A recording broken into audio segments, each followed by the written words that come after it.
buenas tardes, querida teleaudiencia de TV1, con una entrega más hoy de este programa que tiene por objeto desarrollar una filosofía política realista en el contexto de la Cuarta Revolución Industrial, entre otros asuntos que iremos a tratar. En el día de hoy he reservado algunos temas que ya fueron enunciados en la reunión anterior. El problema de las circularidades vuelve a ser objeto de tratamiento. Frente a esto, me propongo en primer lugar describir algunas cuestiones de orden antropológico, filosóficas, cuestiones que atañen a la persona humana frente al problema.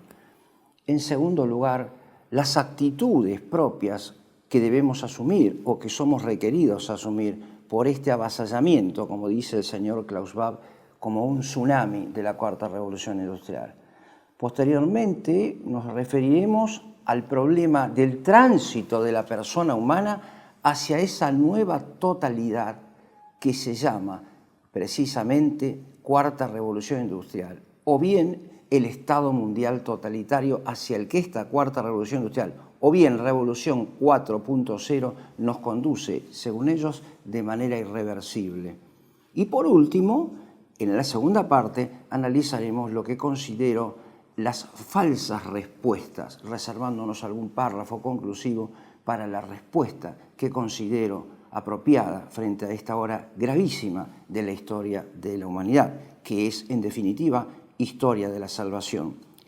Antes de comenzar esta nueva reunión, solamente un dato anecdótico.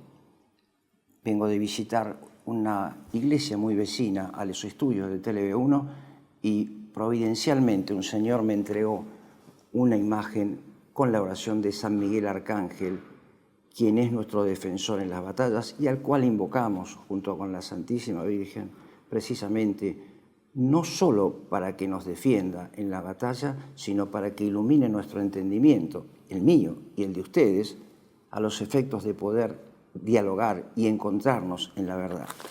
Dicho esto, entonces, vamos hacia la primera parte. Hay algo que es propio de la cultura contemporánea, que es la pérdida del concepto de orden. La pérdida del concepto de orden es lo que impide al hombre contemporáneo comprender como una totalidad sistemática la cantidad de estrategias y de tácticas subordinadas a esta que componen este gran movimiento llamado la Cuarta Revolución Industrial. Precisamente porque me considero poseedor de un concepto propio, peculiar de orden, que es el orden de la creación, y dentro de él el orden de los órdenes, vale decir, el orden de la metafísica como fundamento de la ética y de la política, y también de la obra de arte. Dentro de ese concepto, digo entonces, caben desarrollar algunas de las posiciones que el hombre contemporáneo está adoptando frente a este avasallamiento del orden de la creación. Digo, se trata, como dije en las veces anteriores, de un problema de carácter teológico-político. La Cuarta Revolución Industrial debe comprenderse, y siempre habrá de reiterarlo, como el ataque sin precedentes más completo que se haya llevado a cabo contra la totalidad del orden de la creación. En esas condiciones, el hombre actual encuentra básicamente dos grandes actitudes, o la primera de ellas, mejor dicho, como fundamento de la segunda. En primer lugar, y esto es la experiencia de cada día, creo que también la de ustedes, nos encontramos con una cierta ingenuidad, en un sentido positivo, personas que han perdido también, producto de la cultura que vivimos, que se nos impone como atmosféricamente, han perdido la unidad de las estrategias que nos avasallan en el día a día y por lo tanto ignoran qué cosa significa la Cuarta Revolución Industrial. Eso es particularmente notorio en la Argentina, pero también en el mundo, también en muchas ciudades europeas se da el mismo fenómeno. Pocos saben qué es esto y cuál es su unidad sistemática, objeto de nuestras charlas justamente. Esa ingenuidad positiva se subsana precisamente con el diálogo y el esclarecimiento. Pero hay otra ignorancia fundada en una actitud filosófica que inconscientemente está presente en nosotros y en el hombre principalmente contemporáneo. Es esa actitud que, fundada en Epicuro, busca, evita el conocimiento que perturba la tranquilidad, el bienestar en el aquí y en el ahora. No hablemos de estas cosas que nos quitan la tranquilidad. Vivamos entonces mejor el momento actual. Vivamos esta felicidad pasajera, como si ese cerrar los ojos a la realidad lograra, por arte de magia, que se interrumpiera el curso normal de los acontecimientos que necesariamente se llevan a cabo a nuestras espaldas y debajo de nuestros fundamentos más elementales. En esas condiciones, digo entonces, somos requeridos ante otras dos actitudes. O bien tomamos parte en la defensa del orden de la creación, o bien somos encerrados en una falsa dicotomía. A saber, o bien nos tornamos cómplices de la destrucción del orden de la creación, fundado en la ignorancia, o no, y nos convertimos en lo que estos señores globalistas llaman disruptores, y que tan alegremente se repite en nuestros días, se ha hecho parte de nuestro léxico. Ese concepto es un adjetivo, digamos, rodeado de cierto esnovismo, el hecho de autotitularse como disruptor. De hecho, el actual presidente argentino ha llegado a este lugar, y también su vicepresidenta, diciendo en muchas oportunidades que su proyecto era básicamente disruptor. Por una parte, entonces, o somos llamados a la complicidad con este modelo, o somos requeridos precisamente en defensa del orden de la creación. Esto es algo que reservo para el capítulo conclusivo. Prefiero abocarme ahora a la segunda actitud, vale decir, aquella en la cual somos encerrados en una falsa, como decía, dicotomía. O somos disruptores conscientemente, o bien somos disrumpidos, somos llevados por delante, por ignorancia, por indolencia, por negligencia culpable, incluso por complicidad con todos los proyectos precisamente que involucran este todo orgánico y sistemático que es la cuarta revolución industrial. Pero hay algo fundamental que nos impide salir de esta dicotomía y nos impide superar estos problemas, que es el hecho que el hombre actual, puesto en situación, involucrado en esta cosmovisión nueva, producto de la falta del concepto del orden de la creación como fundamento de todos los órdenes, está encerrado en un tiempo finito, sin alternativa, en lo que he llamado en otras oportunidades la cultura de la inmediatez, la cultura de lo inmediato. ¿Qué es esto de la cultura de lo inmediato? La cultura de la inmediatez es algo que tiene íntima relación con aquello que expuse en la entrega anterior, vale decir, con esa comprensión circular de este proceso revolucionario multifacético, fundamentalmente teológico-político. La circularidad hace de que el principio coincida con el fin, y esa circularidad, animada como está por una concepción dialéctica hegeliana, hace perder sentido y significación ontológica al pasado. El pasado se fusiona en un tiempo presente. Y el tiempo presente es la única realidad. El futuro también pierde sentido.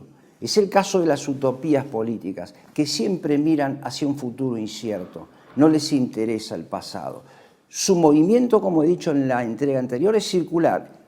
El que corresponde a una posición auténticamente trascendente y metafísica, por su parte, es ascendente y lineal. Se dirige en una asepsis, en una asquesis, en una purificación hacia la eternidad. La vida política es un camino hacia la eternidad que ahora pretende ser interrumpido por esta cuarta revolución industrial. Justamente digo esto de eliminar el tiempo para reducirlo al instante es una burda copia de algún atributo divino. Precisamente en Dios no hay tiempo. En Dios apenas hay relaciones de orden, pero no temporalidad.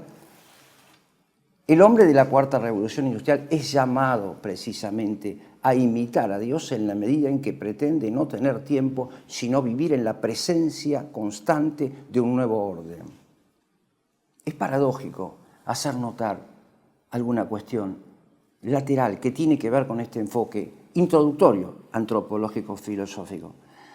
Todo el proyecto de la Cuarta Revolución Industrial, con su endiosamiento del medio ambiente, con las características que venimos desarrollando y que el señor Schwab desarrolla detalladamente en 4 libros suyos, que son objeto de este análisis, precisamente este señor pone de relieve 2 características. La primera de ellas, en coincidencia con Jorge Mario Bergoglio, coinciden en que debe transferirse el derecho individual a los derechos del todo.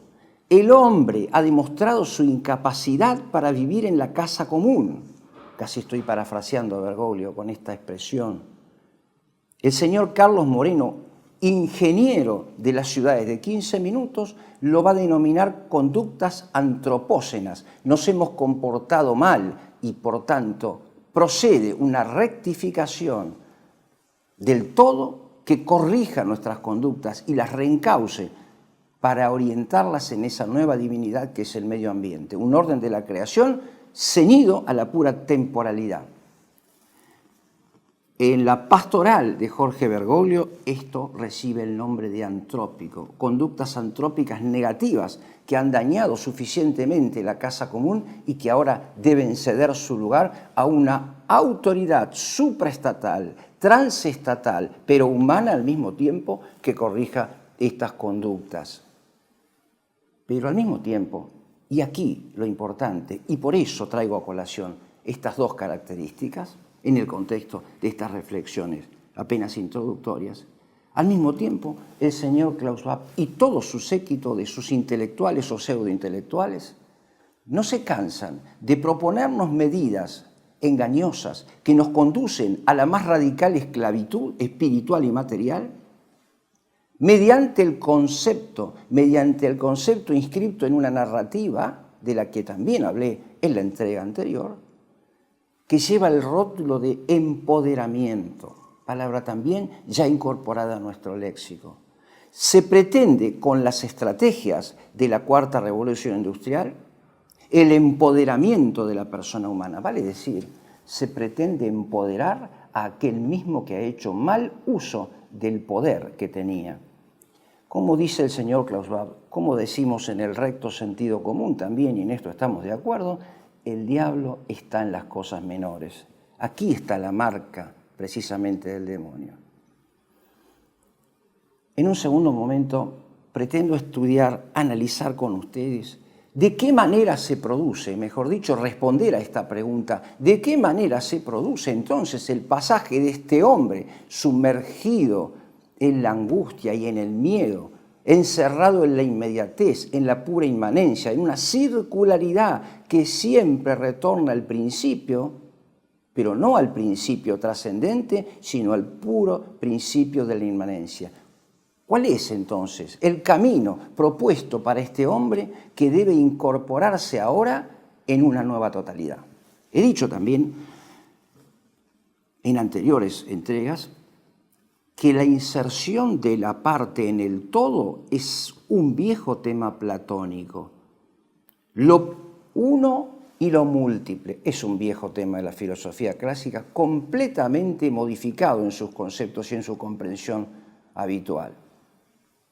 Lo que se nos propone ahora es otra cosa, pero para comprenderlo creo necesario recapitular el concepto de todo. ¿Qué es un todo? Un todo puede ser de carácter potestativo, vale decir, aquel que nos constituye y nos hace mejores y más fuertes, un todo virtual, llamamos todo de orden, como es el de la comunidad política perfecta, que constituye, según dije antes, la apertura a la trascendencia a través del concepto bivalente de bien común político. Ese es el todo perfectivo. En ese todo, la persona humana, esa sustancia individual de naturaleza racional, se torna más perfecta precisamente cuando ejerce allí la virtud política, promovida, mantenida y favorecida por el propio gobierno, por el propio Estado, por el propio poder político, si se prefiere hablar de esta manera. Con esta inserción no hay dificultad. Es la misma inserción que tiene, por decirlo analógicamente, el brazo respecto del cuerpo. Si yo considero el brazo puesto, amputado arriba de una mesa, no tiene el mismo poder, la misma virtualidad que tiene inserto en el organismo completo. Me estoy refiriendo a un concepto básico de la filosofía política tradicional. Pero el segundo es el que nos interesa, la inserción del hombre precisamente en un todo degenerativo, que lo considera tan solo en su pura materialidad. Ese todo degenerativo es aquel círculo al que me referí, esa circularidad, llamémosla con mucha reserva, ontológica, en el que se junta, en el que se fusiona, en una nueva totalidad anonadante, homogeneizante, el mundo físico, el mundo biológico y precisamente todo ello en las máquinas, en la computadora. Esto representa la otra circularidad, una de carácter histórico, a saber, incluso el propio Klaus Schwab va a decir que esta cuarta revolución o revolución 4.0 no se puede comprender sin las tres anteriores. Todo es circular, todo es precisamente mutable, todo es una aparición de novedades y de sorpresas en el momento, en el instante, en lo inmediato. Digo entonces, ¿de qué manera ingresa el hombre en este todo anonadante? Por vía del conocimiento en el plano nociológico, en el plano de una teoría del conocimiento, digámoslo, aunque sea redundante para que se entienda mejor, y mediante la asignatura de un nuevo contrato social. Aquí entre nosotros hubo ya la vicepresidenta de la gestión actual, que habló de la necesidad de firmar un nuevo contrato social. El nuevo orden mundial nos propone la asignatura de un nuevo contrato social, por consenso o precisamente mediante una aceptación tácita, para nosotros y para las generaciones futuras. Veamos entonces la primera cuestión. ¿De qué manera entonces se concibe el acto del conocimiento que nos conduce a alienarnos dentro de las computadoras? Muchas veces nos preguntamos, y me ha tocado interlocutores que asombrados me preguntan, pero ¿cómo esto es posible? ¿Cómo yo voy a consentir mi propia reducción personal al ámbito precisamente maquinal de una computadora? Es que nuestra cultura ya lo viene aceptando, precisamente ya lo viene aceptando. El conocimiento, en términos generales, en caracteres más sencillos de comprender, ese conocimiento se precisamente caracteriza por una cierta unidad espiritual entre nuestra inteligencia y la esencia de las cosas. De esa manera logramos que las esencias, esos escalones que nos conducen al principio de todas las esencias, que es Dios, viva en nosotros, no materialmente, sino espiritualmente. La realidad vive en nosotros de modo espiritual y nos eleva y nos conduce hacia el principio, hacia el fundamento de todo lo perfecto, que es precisamente Dios. Una sana filosofía del conocimiento se rinde exhausta, no ante las máquinas, sino ante la presencia de la perfección de todo lo perfecto que es Dios. Ese conocimiento que, comenzando por los sentidos, alcanza tal grado de sublimación, es reducido en el caso de la tradición epicureísta de la que se hace cargo esta cuarta revolución industrial, a un mero manojo de instintos. Y es en este punto donde quisiera subrayar un aspecto. Es aquí, en esta falsa teoría del conocimiento, que considera al hombre apenas como un manojo de instintos, en donde se unen armónicamente el liberalismo, el libertarianismo, el neoliberalismo, o como quieran llamarle, y el marxismo, que conduce al totalitarismo, o que es intrínsecamente un totalitarismo. No debe olvidarse que Karl Marx realizó su tesis doctoral sobre Epicuro, precisamente, y sobre John Locke, el padre del liberalismo, precisamente porque puso atención a esta cuestión, a la cuestión de la reducción del conocimiento a un mero instinto, a un mero conjunto de sensaciones que provocan en nosotros reacciones puramente instintivas, dominables, reconducibles, pasibles de ser encausadas en un Excel, como ha ocurrido en la última experiencia que hemos vivido, de hace muy pocos años. Este es uno de los caminos, el camino del conocimiento reducido precisamente al instinto. Ya no hay unidad espiritual, sino hay una unidad ciega. Hay aquí una paradoja. El señor Klaus Schwab va a proponer una ecuación, digamos, una fórmula, una equivalencia de dos conceptos que toma de Antonio Gramsci, tan nombrado últimamente en nuestra cultura política vernácula, y consiste en lo siguiente. A su concepto de narrativa lo ilustra de esta manera. La narrativa es un camino abierto hacia lo desconocido. Solamente conoce el fin el que trazó la narrativa, o sea, el globalismo, el Estado mundial, el poder del Estado profundo, que está pero no está, que también copia un atributo divino que es la omnisabiduría, la omnipresencia, pretendida intemporalidad. La omnipresencia está en todos lados a través de esa nueva causa formal que habíamos determinado anteriormente como la inteligencia única o la inteligencia artificial. Digo entonces, justamente en eso consiste la reducción del conocimiento a pura sensación, a la delegación de nuestra capacidad reflexiva en beneficio de que otro piense por nosotros, a saber, la computadora. En verdad, no a la computadora, sino en atención a la precisamente naturaleza de la inteligencia artificial, a quien escribe los parámetros en virtud de los cuales esa máquina nos reconduce. Ese es uno de los caminos, el camino antropológico. El otro, digo, la fórmula gramsciana al que nos conduce es la siguiente, según el enunciado del señor Klaus Schwab. Hablamos de un pesimismo de la inteligencia y de un optimismo de la voluntad. Esto es Antonio Gramsci, está tomado de una obra de Antonio Gramsci que el autor cita con cierta frecuencia.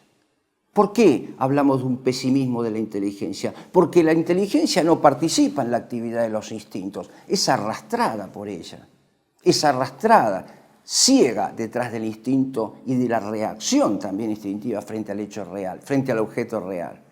No sabemos hacia dónde nos conduce la narrativa, pero la voluntad se hace presente y nos lleva, reitero, ciegamente hacia el fin elegido por el que trazó el rumbo de la narrativa, a saber, por el Estado mundial totalitario.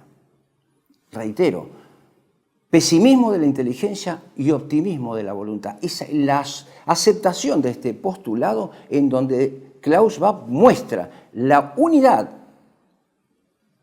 sin dificultad, armónica, entre el pensamiento libertario y el pensamiento gramsciano. También nosotros lo vemos. Esa voluntad de un estadista que no repara en las consecuencias, que no considera la realidad, que es completamente ayuno al concepto de prudencia política arquitectónica y hace sin mirar las consecuencias.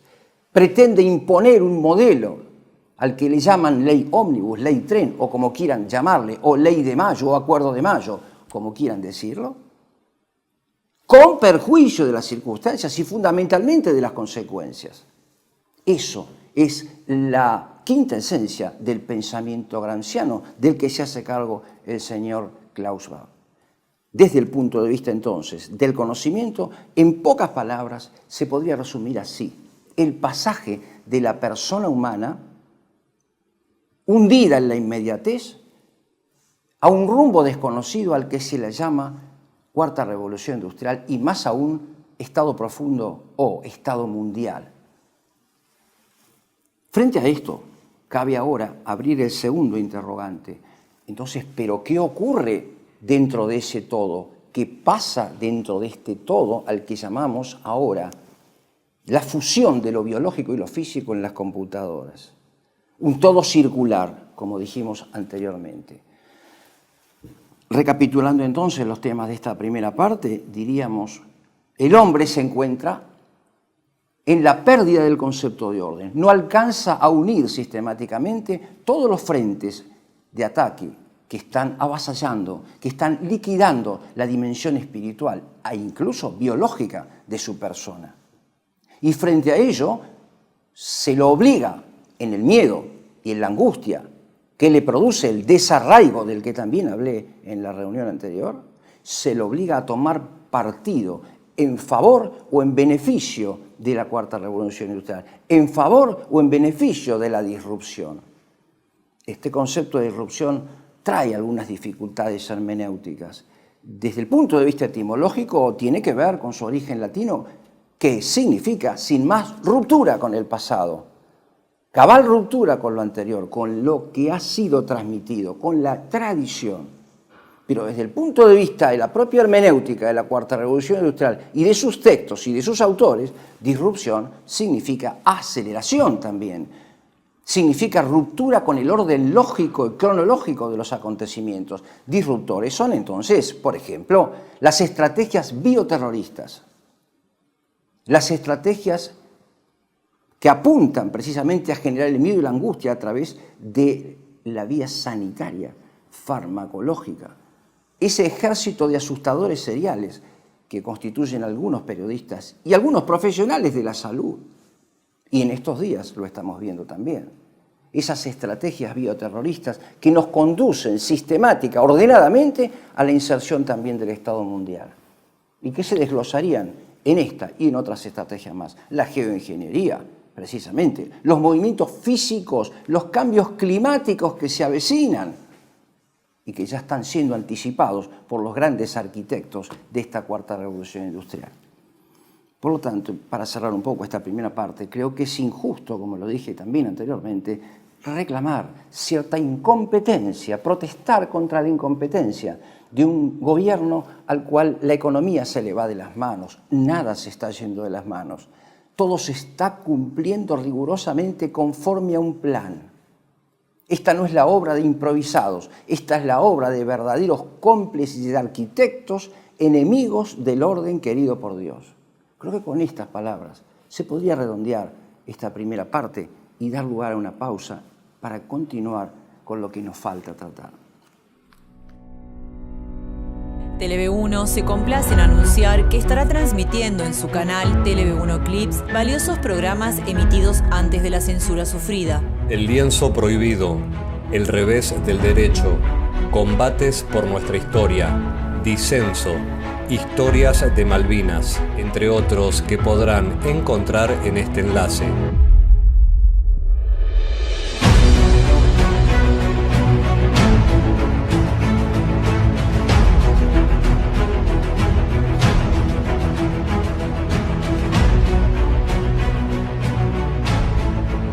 Agradecemos su aprovechamiento y difusión.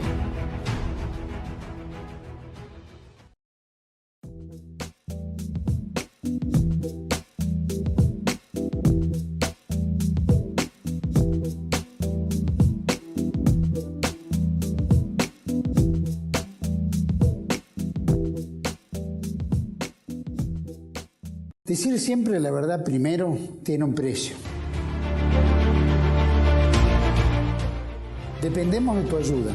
TeleV1, toda la verdad primero.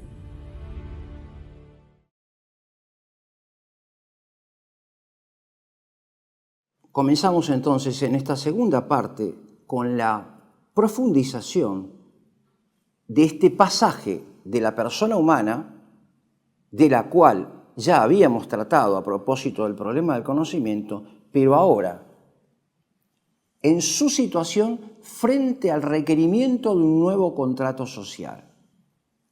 Se requiere nuestro asentimiento, nuestra conducta positiva, nuestra colaboración para que se pueda fundar este Estado mundial. Veamos entonces ahora dos cosas. La primera de ellas, recapitulando un poco lo que hemos tratado antes, para quienes ven estos programas por primera vez, ¿qué cosa es este todo en sus causas fundamentales? Y por otro lado, ¿cuáles son precisamente las falsas soluciones ante los problemas que presenta, los desafíos que presenta la Cuarta Revolución Industrial? ¿Qué es, digámoslo, ontológicamente, por sus causas metafísicas, este nuevo todo? La causa formal, el principio que le da unidad a todo este nuevo engendro que imita la comunidad política aristotélica, no es el concepto de orden fundado en el orden de la creación, sino el concepto de orden impuesto a través de la inteligencia artificial por el gobierno mundial. Estamos viendo en estos días la visita de nuestro presidente al señor Elon Musk, que ya llegó a nuestro país, y en la ciudad de Córdoba concretamente, funciona ya el proyecto Starlink, que implica la sustitución de la comunicación en línea, de la comunicación por Internet en redes, por la comunicación satelital. Todo, absolutamente todo, en la redondez de la Tierra va a ser controlado por esta inteligencia artificial. No hay empoderamiento, sino liquidación de nuestra libertad en este proyecto. Y precisamente aquí encuentra el señor Elon Musk la fuente de materia prima, el triángulo del litio, que le va a permitir instalar ese elemento esencial, los sensores, precisamente los chips más conocidos vulgarmente con ese nombre, que van a permitir el control absoluto de todos los movimientos físicos, reitero, biológicos, desde una computadora, según los requerimientos, según los imperativos del medio ambiente. Esa es la nueva causa formal. La causa final es solo conocida por pocos, el empoderamiento, no de la persona, sino de esos ocultos miembros del Estado profundo, llamados también élites oligárquicas, que bien saben lo que están haciendo, como también sus cómplices vernáculos. La causa material es precisamente el hombre reducido a su pura dimensión fisiológica y aún biológica. Debo recordar aquí una postulación de principios del señor Klaus Schwab. Él va a decir que la era actual es la era de los cambios biológicos, de la biología genética, no apenas de la ingeniería social, no de la geoingeniería, sino de la mutación de la biología humana. Es necesario reconfigurar al hombre, para decirlo en términos técnicos, para que ingrese funcional y armónicamente dentro de este todo anonadante. Y la causa eficiente no es más que la mente perversa, la actitud psicópata de aquel que nos hace creer que todo esto, a saber, la transferencia de nuestra libertad individual al todo, precisamente se hace y se realiza por nuestro bien y por nuestra culpa. Nosotros hemos fracasado como personas humanas y por tanto debemos, encerrados en la inmediatez, ceder la dirección de nuestras vidas en beneficio de ese nuevo todo que es el medio ambiente. En ese todo podemos distinguir dos aspectos. En primer lugar, ¿qué cosa es este todo al que acabo de definir por sus cuatro causas? ¿Qué cosa es ese todo? Y en segundo lugar, ¿cuáles son las condiciones particulares del nuevo contrato? ¿Y cuáles son sus precedentes? Ese todo podría caracterizarse hoy con una palabra también incorporada en nuestro léxico cotidiano, que es la palabra de un todo, de la filosofía holística, vale decir, una concepción nueva que muestra la inserción de la persona, pero como una parte funcional respecto del todo material al que hago referencia, al que vengo haciendo referencia ya desde la primera parte. Le está asociado otro concepto, el concepto de sinergia. Ya lo traje a colación cuando también repetí las palabras, cuando parafraseé las palabras del primer ministro chino, Li Qiang, que hablaba de del objetivo número 17 de la Agenda 2030, establecer coordinaciones transestatales, transnacionales, para combinar en un movimiento sinérgico la totalidad de los miembros de la raza humana a los efectos de conducirnos conforme a los parámetros del medio ambiente, que equivalen, como digo, a nuestra esclavitud. Nunca será suficiente reiterar este concepto. Nunca será suficientemente reiterado. Digo entonces, este nuevo todo, que es un todo que nos absorbe, que nos envuelve en un movimiento, es un todo anonadante a la luz de este concepto de cultura holística. Somos incluidos en un todo en perjuicio de la parte. No es un todo, reitero, perfectivo, sino degenerativo, desde que consiste en la reducción radical e irreversible de la persona a su sola dimensión biológica. Pero ¿cuáles son ahora entonces las condiciones de ese nuevo contrato? Este nuevo contrato social tiene sus precedentes. Nosotros en nuestra Constitución hablamos de pactos preexistentes. Análogamente, este nuevo contrato también tiene pactos preexistentes. Todos conocemos que se ha constituido en los últimos años, en los años que corren, desde la tercera revolución industrial hasta aquí, de la revolución de las computadoras de los años 70 hasta los días que corren. Conocemos perfectamente bien la constitución de la Comunidad Económica Europea, de diversas comunidades menores, a los efectos de intercambios puramente de carácter económico, o apenas cultural, etc., o bien movidos por la preocupación de los derechos humanos en distintos lugares del mundo. Estos son pactos preexistentes. Un pacto preexistente que ya anuncia precisamente la intención es el que se anuncia, reitero, para el mes de mayo próximo, a saber, el Tratado de Pandemias, que consiste, como hemos dicho ya, y como muchos han repetido antes que yo, y seguramente mejor que yo, ceder la soberanía de los Estados-nación en beneficio de la Organización Mundial de la Salud, que es una colateral del Estado profundo, para que decreten las pandemias conforme a los parámetros que decidan son los mejores y más conducentes. Pero digo, ¿qué es el contrato social nuevo al que se nos impulsa? Ese hombre impulsado por la angustia, por los instintos, castigado por el miedo, debe comprender, ante todo, la primera condición de este contrato es asumir como propios los postulados de esa nueva decálogo, de esa nueva conducta moral que emergen de la conocida Agenda 2030, en donde el concepto de sustentabilidad equivale precisamente a la exaltación del todo en perjuicio de las partes. Ha llegado el momento de pensar en el todo, va a decir el señor Klaus Schwab. Debemos sacrificar nuestras libertades en beneficio del medio ambiente. Me referiré al final a algunos ejemplos de la vida concreta que muestran la puesta en práctica de todo esto. No es un proyecto a futuro. Lo han dicho con toda claridad. No se trata precisamente de algo prescriptivo, sino de algo que debe necesariamente realizarse y que está ocurriendo con la fuerza de un tsunami. Cito palabras textuales del señor Klaus Schwab.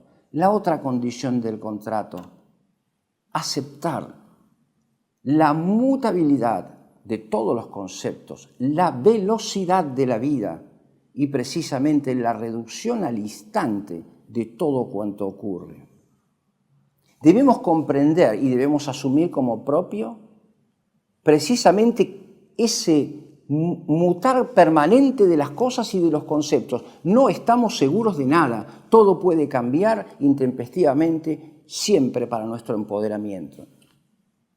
Todo circulará, digo, por asemejar algún concepto de la filosofía política, algún paradigma de la filosofía política a esa dialéctica hegeliana del instante, donde lo presente prevalece sobre el futuro y lo pasado. Debemos asumir como propio, también en ese contrato social nuevo, una voluntad ciega que va hacia adelante, aun cuando reconozca la incapacidad de la inteligencia para conducirla. Digo, en todo esto se ve claramente esa tentativa de imitar los atributos divinos, pero en la persona del gobernante temporal. La cuarta revolución industrial nos conduce entonces hacia ese camino, nos lleva precisamente ciegos hacia una nueva realidad. Pero ¿cuáles son en todo caso las soluciones posibles? ¿Cuáles son las falsas soluciones? Comencemos por estas segundas, por las falsas soluciones. Y nada mejor para develar las falsas soluciones en responder una pregunta. ¿Qué cosa es el Estado anarcocapitalista? El Estado anarcocapitalista es una contradicción en los términos, es una contradicción conceptual y es una contradicción histórica inclusive. Anarcocapitalista, anarquía como adjetivo del Estado es claramente una contradicción. Anarquía significa falta de gobierno. El Estado es nuestro enemigo, escuchamos decir. o un testimonio de ignorancia o la postulación subrepticia de un Estado sustituto. El Estado anarcocapitalista no es solo anarcocapitalista, es anarcocapitalista tecnológico, tecnocrático. Precisamente otra de las condiciones de ese nuevo contrato es asumir como patrón de nuestra conducta ética y política los postulados nuevos impuestos por la tecnología, por la irrupción de la tecnología. La tecnología ha generado, cuando hablo de tecnología hablo de la revolución digital, por ejemplo, principalmente. Ha modificado no apenas nuestros hábitos, sino la totalidad de nuestra composición biológica y de nuestras vidas. Se podría tomar algún ejemplo, donde podríamos sintetizar cuanto dije respecto de las causas metafísicas, por decirlo de algún modo, fundamentales de este nuevo todo y estas condiciones del contrato. Un ejemplo lo podríamos tomar solamente con dos elementos que nos propone la Cuarta Revolución Industrial a título de nuestra mejor vida futura, a título de un futuro incierto, al que por otra parte niegan. Me refiero a la unión de dos conceptos, el concepto del blockchain y del quantum digital. El concepto del blockchain, al que podríamos describir como un gran libro contable, nos conduce a pensar en dos ámbitos, uno privado y otro público. Sí, sin duda alguna el blockchain es un libro de transacciones de carácter privado, pero que se une con un otro de carácter público. Todas las transacciones serán registradas en este blockchain.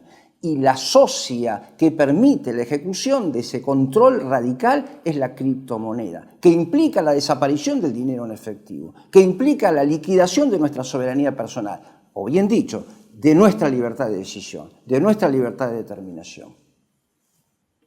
Allí podrán registrarse todos aquellos gastos y movimientos que conduzcan a una liquidación del medio ambiente. Si el objetivo es la huella de carbono cero, la sustitución de los elementos que producen el efecto invernadero, lo que significa modificar el registro de la vida sobre la Tierra, que queda en la atmósfera, digo, como lo hemos dicho en otras oportunidades. Entonces, como dice el señor Klaus Schwab, pareciera incomprensible sin estas aclaraciones. El blockchain nos va a dar un indicativo de cómo lograr una vida sustentable, porque todo será controlable y el todo prevalecerá por sobre las preferencias de las partes. Asociado a él está el otro concepto, el concepto del quantum digital, que implica una velocidad, como dije anteriormente, desconocida hasta ahora, por la introducción del qubit, que es algo que permite, digo rápidamente, con toda seguridad, algún técnico en estas cuestiones lo podrá explicar mejor, o la bibliografía, la literatura, que por todos lados se nos ofrece en Internet especialmente, podrá hablar mejor sobre este asunto. Mi problema aquí es filosófico-político. Pero digo entonces, este quantum es el que nos permite a nosotros comerciar, realizar nuestras transacciones con mucha mayor velocidad. Recuerden ustedes que en tiempos del encierro que hemos vivido, mejoró muchísimo el pedido ya, porque nuestras entregas se podían seguir paso a paso y estaban prontamente para facilitar, para satisfacer ese deseo urgente, casi instintivo, que en el instante nos requería tener determinado objeto. Ese quantum digital va a permitir inclusive, mediante lo que estos señores llaman la estrategia de sensores, en primer lugar, colocar chips en todas las mercaderías y en todos los organismos. Recuerden ustedes que una de las características de esta cuarta revolución industrial consiste en la irrupción del mundo digital en el mundo físico y especialmente en el nuestro, en nuestro cuerpo. La cuarta revolución, de la mano de la revolución digital, está entrando en nuestros cuerpos. Dice también el señor Ray Kurzweil, autor de referencia del presidente Javier Milei y también de Klaus Schwab. Esa estrategia de sensores va a hacer realidad ese anhelo expresado por Klaus Schwab en la reunión de Davos, enero 2023. ¿Se imaginan ustedes, decía por entonces el profesor alemán, cuando nuestros ojos frente a una computadora puedan ser leídos para adelantarse a nuestras necesidades y nos ofrezcan nuestros deseos, porque se pretende que estos sensores, un nuevo modo del conocimiento, lean nuestras pulsiones sensoriales, nuestras vibraciones sensoriales, la vibración de nuestro cerebro, al que confunden con la inteligencia equivocadamente, y sepan lo que deseamos en el momento y nos lo anticipen. Pero además permite otra cosa mucho más seria, que es el hecho de que podamos acceder, que podamos canalizar ese impulso instintivo ciego. Recuerdo allí el principio gramsciano que traje a colación antes. Hacia las mercaderías, hacia los productos que satisfacen la urgencia y la inmediatez. Pero esos productos, por imposición de la nueva ética del medio ambiente, deberán estar también marcados con el chip, con el sensor necesario para que realmente se autorice la transacción. Esto trae a colación, saliendo de la cuestión técnica, aquello bíblico de que no podrás comprar ni vender, solo podrás hacerlo el que tenga la marca de la bestia.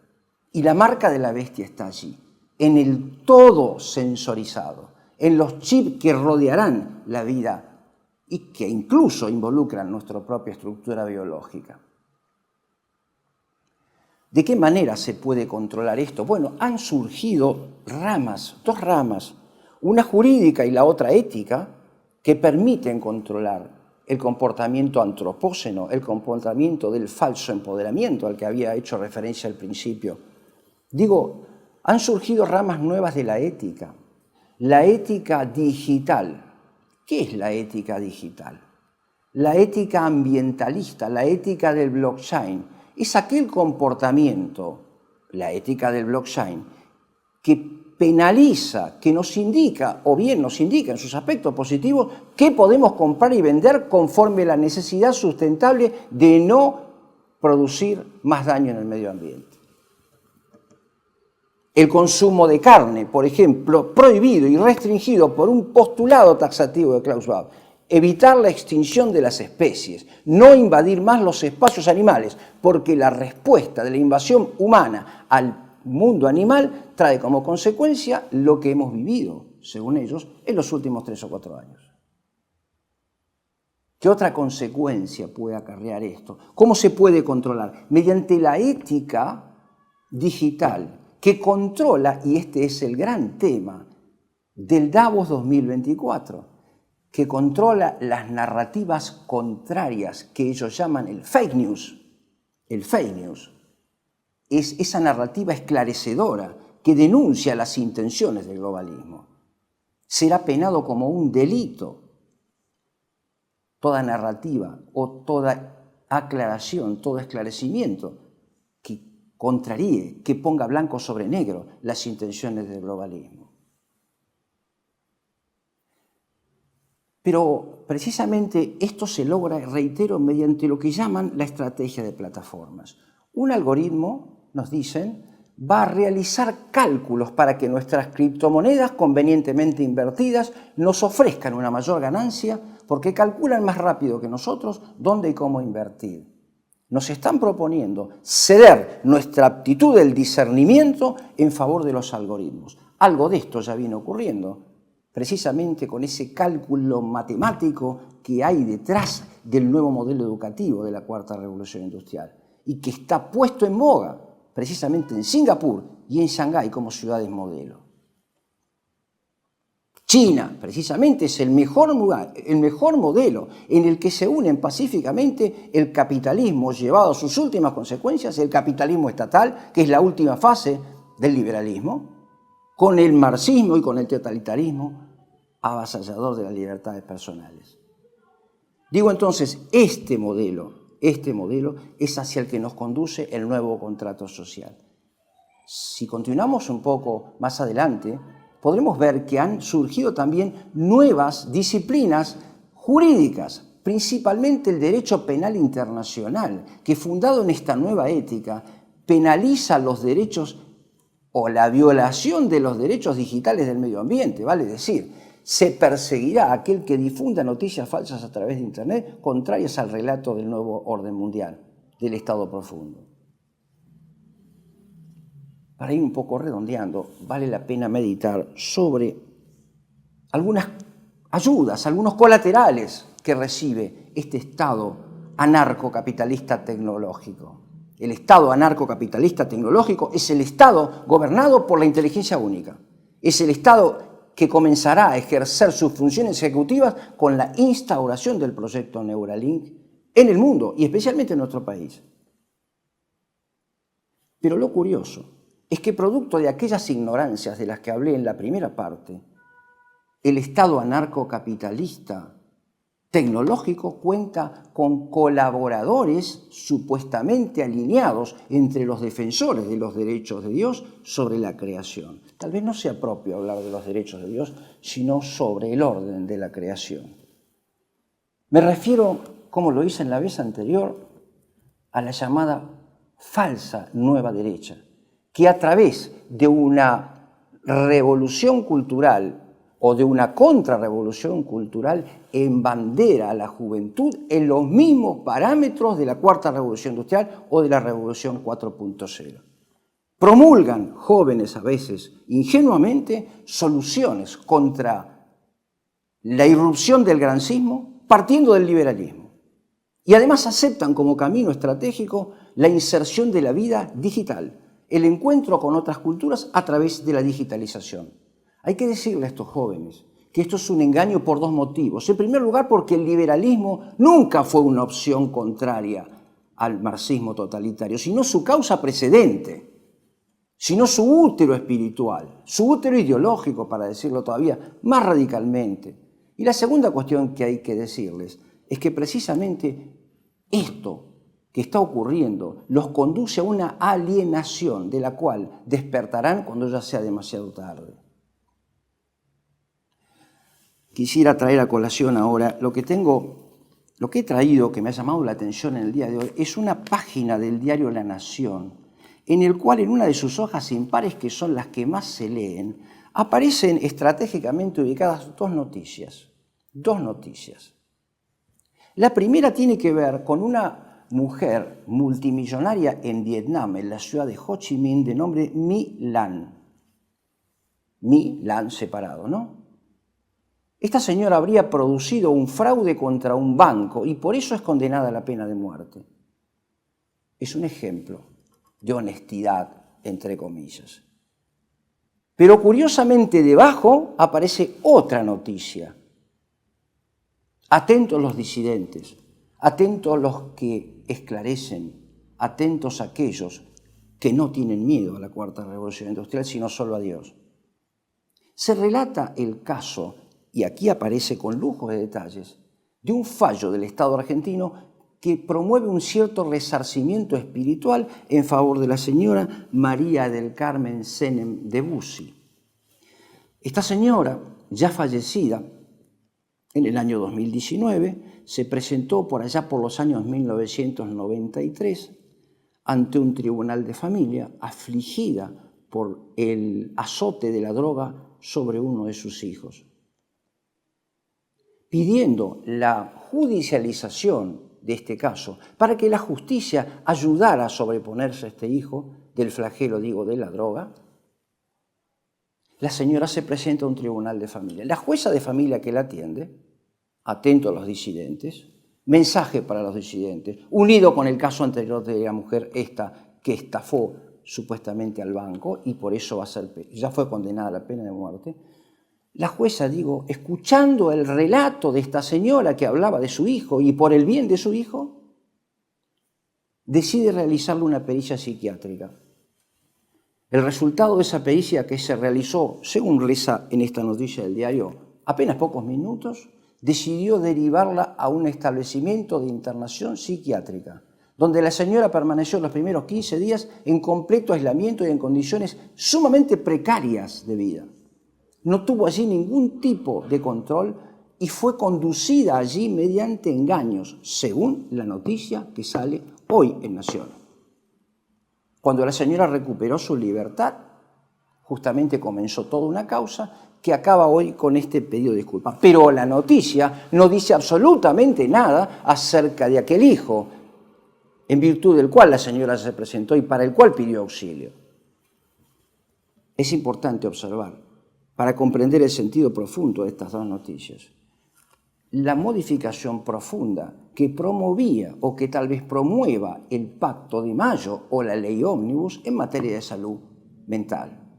Copiada, no del movimiento libertario estadounidense del cual hace gala el libertarismo vernáculo, sino del modelo chino. Fíjense ustedes de lo que se trata. Esta modificación en materia de salud por parte de la Ley Ómnibus, inscripta la Ley Ómnibus, acorta los protocolos para determinar la internación psiquiátrica de una persona. Basta con la convicción de alguien externo acerca de la salud mental de determinada persona para que sea conducido a un establecimiento psiquiátrico y posteriormente objeto de un estudio psiquiátrico e interdisciplinario. ¿Será esto un anticipo de la suerte de los disidentes? Aquellos que nieguen ciertos dogmas exigidos para la asignatura de este nuevo contrato social. Por ejemplo, aquellos que se atrevan a cuestionar la real existencia de un peligro ambiental inminente o la necesidad humana de modificar el clima para lograr un orden ambiental más sustentable, de corregir el error de Dios para lograr una vida humana más sustentable. ¿Será este un aviso? ¿Será este un aviso para aquellos que se opongan a entregar la totalidad de sus bienes? Serás feliz y no tendrás nada. En el caso de esta señora millonaria condenada, ¿será el fin de los millonarios? Solamente cabe dejar el interrogante abierto. Creo que para finalizar, que para redondear esta reunión, esta nueva entrega, podríamos distinguir dos tipos de temores, dos tipos de miedos. El primero es aquel al que la totalidad de estas estrategias nos han inducido. Es el hijo de la cultura de la propia inmediatez. Es el temor a perder la vida, es el temor por preservar la salud. Reitero, aquello de Boecio, el último antiguo y el primer medieval. Dichoso aquel que es feliz con lo que tiene, y desgraciado aquel que le teme aún al vuelo de los mosquitos. Estoy modificando un poco el texto, hablaba de las moscas en verdad Boecio, ¿no? La contribución de los mosquitos me pertenece. Por un lado eso. Por el otro lado, ese temor, encerrado en la circularidad esa que se pretende intemporal pero que es radicalmente temporal, el auténtico temor que es el principio de la sabiduría, es el temor de Dios, es el temor del hombre espiritual que solo se arrodilla ante Dios. A la luz del final de ese camino ascendente de nuestro espíritu, nace la sabiduría auténtica de la mano del temor de Dios. A la luz de esa perspectiva, de esa nueva cosmovisión, como se dice modernamente, debemos decirle al globalismo que nosotros solamente tememos a Dios, que no tememos a la enfermedad, porque la enfermedad corporal, producto como es del pecado original y de nuestros pecados actuales, no son más que un signo de las delicadezas de Dios para con nosotros, que a través de la enfermedad corporal en el mundo nos ofrece esa hermosa posibilidad de purgar nuestros pecados para llegar a la vida eterna y contemplarlo por toda una eternidad. La enfermedad con la que se nos asusta y se nos obliga en condición de estado de necesidad a firmar un contrato que va contra la ley de Dios, la enfermedad es para nosotros, hijos de Dios, ubicados en un tiempo abierto a la eternidad, como decía el maestro de Santo Tomás de Aquino, Alberto Magno, el hombre en el tiempo y en la eternidad, la enfermedad para nosotros es una delicadeza de Dios, creador, que nos permite ese privilegio de llevar un poco su cruz en este mundo para merecer la vida eterna. Creo que con esto, con este mensaje, más que nada, no teológico-político, sino más aún todavía, de fe sobrenatural, podemos responder el camino abierto precisamente a esta alternativa de la Cuarta Revolución Industrial es la opción definitiva y radical en beneficio de Dios y de su creación.